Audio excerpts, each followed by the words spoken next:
Assalamualaikum warahmatullahi wabarakatuh. Perkenalkan, nama saya Vivianti. Saya adalah mahasiswa Sekolah Tinggi Agama Islam Hubulatan Duri, Prodi Pendidikan Agama Islam semester 4. Di sini saya akan menjelaskan tentang manajemen kelas. Manajemen kelas adalah keterampilan yang dimiliki seorang guru sebagai seorang pemimpin. Kita juga berperan sebagai manajer dalam menciptakan kelas yang kondusif agar pembelajaran tercapai. Sebagai seorang pemimpin, kita adalah pemegang kendali dan pengambil keputusan selama melaksanakan pembelajaran di kelas. Sementara sebagai seorang manajer, kita bertugas untuk mengelola sarana kelas dan potensi siswa serta memanfaatkan teknologi agar tercipta pembelajaran yang bermakna. Dalam manajemen kelas, ada dua hal yang harus diperhatikan, yaitu yang pertama, pengelolaan kelas. Pengelolaan kelas adalah kegiatan yang berhubungan dengan pengaturan kelas di mana pembelajaran berlangsung. Misalnya, pengadaan ventilasi, penataan tempat duduk siswa, penyediaan alat peraga pembelajaran, dan sebagainya. Yang kedua, pengelolaan siswa. Pengelolaan siswa adalah berkaitan dengan kegiatan pemberian stimulus yang bisa membangkitkan atau mempertahankan motivasi belajar mereka. Misalnya, dengan menggunakan permainan agar siswa berperan aktif dalam pembelajaran. Yang selanjutnya adalah teknik manajemen kelas yang efektif. Cara mengelola kelas agar efektif dan menyenangkan. Proses belajar dapat berjalan sempurna dengan melalui pengelolaan kelas yang baik, karena pengelolaan kelas yang baik sangat menentukan kualitas kegiatan belajar mengajar. Ketika kualitas belajar dan mengajar baik, maka tujuan pembelajaran yang ingin dicapai juga akan berjalan dengan baik. Itulah mengapa seorang guru harus memiliki kemampuan manajemen kelas yang baik. Pengelolaan kelas yang efektif membantu guru pintar menciptakan suasana belajar yang kondusif, sehingga siswa akan dapat mudah dalam memahami materi pembelajaran yang diajarkan. Berikut ini adalah beberapa pedoman dalam teknik manajemen kelas. Yang pertama, mulai dengan penataan ruang kelas. Contoh pengelolaan kelas yang pertama adalah dimulai dengan menata kelas senyaman mungkin. Atur posisi duduk siswa yang membuat siswa mudah melihat gurunya. Dalam kelas dengan jumlah siswa yang tidak terlalu banyak akan lebih memudahkan guru dalam mengatur kelas. Sebaliknya, jika jumlah siswa terlalu banyak, maka besar kemungkinan siswa yang duduk di posisi belakang akan sulit melihat gurunya. Hal ini dapat mempengaruhi fokus siswa saat belajar. Supaya siswa nyaman, hias kelas dengan dekorasi-dekorasi yang mendukung pembelajaran. Gunakan hasil karya siswa dalam mendekorasi kelas. Ingat ya, jangan mendekorasi kelas terlalu heboh hingga akan menjadi distraksi bagi siswa. Seperti perhatikan pula pencahayaan, ventilasi udara, dan jauhkan dari sumber-sumber kebisingan. Yang kedua, tetapkan aturan dengan tegas. Cara menguasai kelas saat mengajar yang kedua adalah dengan menetapkan aturan.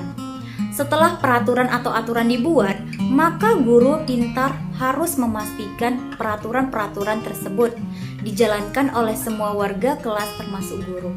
Dengan demikian, aturan yang dibuat akan berfungsi dengan baik. Hendaknya ketika menetapkan peraturan, siswa juga harus terlibat.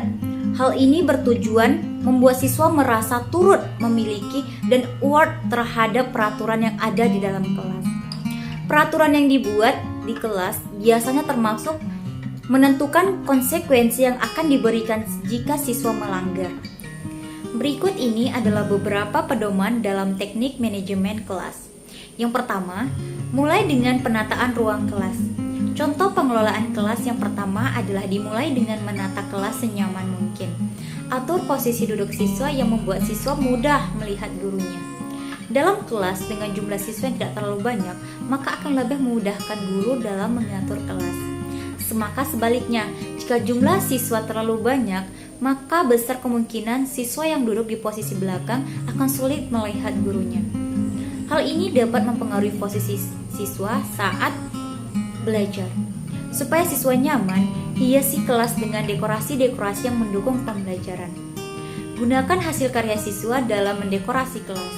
Ingat ya, jangan mendekorasi kelas terlalu heboh hingga akan menjadikan distraksi bagi siswa. Perhatikan pula pencahayaannya, ventilasi udara, dan jauhkan dari sumber-sumber kebisingan. Teknik yang kedua yaitu tetapkan aturan dengan tegas. Cara menguasai kelas saat mengajar yang kedua adalah dengan menetapkan aturan. Setelah peraturan atau aturan dibuat, maka guru harus pintar memastikan peraturan-peraturan tersebut dijadikan oleh sebuah warga kelas tersebut. Dengan demikian, aturan yang dibuat akan berfungsi dengan baik. Hendaknya ketika menetapkan peraturan, siswa juga harus terlibat. Hal ini bertujuan membuat siswa merasa turut memiliki dan aware terhadap peraturan yang ada di dalam kelas. Peraturan yang dibuat di kelas biasanya termaksud menentukan konsekuensi yang akan diberikan jika siswa melanggar. Jika aturan ditetapkan dan dijalankan secara baik, maka siswa akan dapat menerima peraturan dengan baik pula, sehingga potensi kelas menjadi tidak kondusif dan diminimalisir. Yang ketiga, perhatikan posisi ketika mengajar. Kemampuan guru dalam mengelola kelas akan sangat mempengaruhi kualitas proses pembelajaran. Saat mengajar, guru harus memperhatikan posisi tubuh. Posisi guru pintar saat mengajar akan sangat membantu dalam mengelola dan mengendalikan kelas. Contohnya, posisi tubuh saat mengajar yang dapat mendukung pengelolaan kelas yang efektif diantaranya adalah dengan berdiri saat mengajar. Sesekali berjalan berkeliling-keliling kelas juga penting untuk memantau seluruh siswa. Hindari mengajar atau menerangkan dalam posisi duduk yang terlalu lama. Hal ini dapat membuat siswa mudah merasa jenuh dan jangan pula terlalu sering membelakangi siswa, terutama saat menulis di papan tulis. Usahakan dalam posisi menyamping ketika penulis hingga guru pintar tepat dapat melihat siswa. Selanjutnya yaitu tujuan manajemen kelas. Pengelolaan kelas yang efektif menghasilkan kegiatan pembelajaran berjalan terarah hingga tujuan belajar yang telah ditentukan bisa tercapai. Manajemen kelas bertujuan untuk yang pertama, memudahkan proses belajar bagi siswa sehingga mereka bisa meningkatkan pengetahuan dan mengembangkan kemampuan semaksimal mungkin. Yang kedua, memahami kebutuhan siswa hingga mereka bisa belajar dan bekerja sesuai dengan potensi dan kemampuannya. Yang ketiga, membimbing siswa sesuai dengan latar belakang sosial, ekonomi, budaya, dan sifat-sifat setiap individu. Yang keempat, membantu siswa agar terbiasa belajar secara tertib. Yang kelima, mengatasi masalah-masalah yang menjadi hambatan dalam kegiatan belajar mengajar. Yang keenam, menciptakan interaksi sosial yang baik di dalam kelas. Yang terakhir, mengelola berbagai fasilitas belajar di kelas. Tujuan-tujuan di atas dapat tercapai jika kegiatan manajemen di kelas dilaksanakan secara baik. Jadi, manajemen kelas bisa dibilang berhasil ketika setiap siswa mampu untuk belajar dan melakukan pekerjaannya dengan tepat waktu. Untuk mencapai keberhasilan manajemen kelas diperlukan pendekatan-pendekatan yang tepat. Apa saja pendekatan-pendekatan dalam manajemen kelas? Kemampuan kita untuk mengelola kelas termasuk dalam salah satu perwujudan kompetensi guru pedagogi. Di sini, keterampilan yang diperlukan adalah keterampilan memahami, memilih, dan menggunakan berbagai pendekatan dalam manajemen kelas.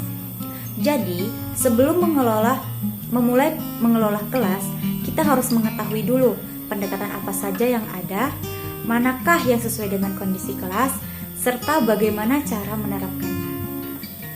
Adapun pendekatan yang pertama yaitu pendekatan kekuasaan. Kekuasaan di sini terwujud dari cara kita untuk mengatur siswa agar taat dan patuh terhadap norma atau peraturan yang berlaku di kelas. Dengan kata lain, kondisi kelas yang kondusif bisa terbentuk melalui upaya penegakan aturan di mana siswa nantinya memiliki kedisiplinan diri. Pendekatan selanjutnya yaitu pendekatan kebebasan. Jika Jika dalam pendekatan kekuasaan kita memiliki otoritas dalam pengaturan, setelah mengetahui pendekatan yang bisa digunakan, manajemen kelas juga membantu kita dalam mencapai tujuan pembelajaran. Karena kondisi pembelajaran sangat dipengaruhi oleh kondisi kelas yang kondusif, lingkungan belajar, dan perencanaan. Baiklah, cukup sekian. Semoga apa yang saya sampaikan dapat bermanfaat bagi teman-teman dan calon pendidik.